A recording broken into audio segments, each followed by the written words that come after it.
ইমাম সাহেবদেরকে কি পরামর্শ দিবেন? নামাজের পর যে দোয়া করা হয়, যারা আরবিতে তৃপ্তি পান তারা আরবিতে করেন, কিন্তু মুক্তাদি চায় ইমাম সাহেব যেন মাতৃভাষায় দোয়া করেন, যাতে তারাও জানতে পারে যে ইমাম সাহেব কি দোয়া করছেন। এ ব্যাপারে আপনার পরামর্শ কি? আরবিতে দোয়া অবশ্যই করুন। এখন যেমন জুমার নামাজের ক্ষেত্রে আমাকেও এই পরামর্শ দেওয়া হয়েছিল। জনসাধারণ চায় যে তাদের মনের যেই আকাঙ্ক্ষা রয়েছে সেই দোয়াও যেন করা হয়। তারপর আমি কিছু দোয়া রেকর্ড করালাম, সংক্ষিপ্ত। অতঃপর মুফতি সাহেবকে পাঠালাম।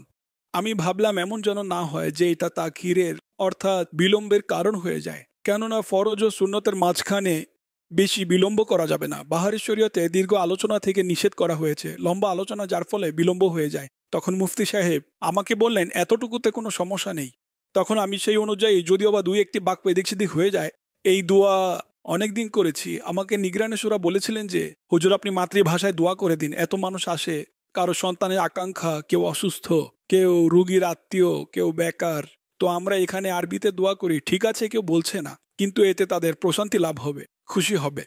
এরপর থেকে আমি জুমার ফরজ নামাজের পর মাতৃভাষায় দোয়া করা শুরু করি। এখানে যারা জুমা পড়েন তারা হয়তোবা লক্ষ্য করেছেন, কিন্তু এটা আমি কখনো কাউকে বলিনি। অন্যান্য যে আইমাই কারাম, খতিব সাহেবগণ, তারাও এটাকে অনুসরণ করতে পারেন, কিন্তু লম্বা দোয়া করা যাবে না, অল্প পরিসরে, সংক্ষিপ্ত। কেননা এরপর তো সুন্নত পড়তে হবে। এছাড়াও যখন কোথাও দোয়া করবেন তখন এত লম্বা করবেন না যেন মানুষ বিরক্ত না হয়। এতটুকু যেন হয় যাতে মানুষের ইন্টারেস্ট হয়, মন তুষ্টি বাকি থাকে।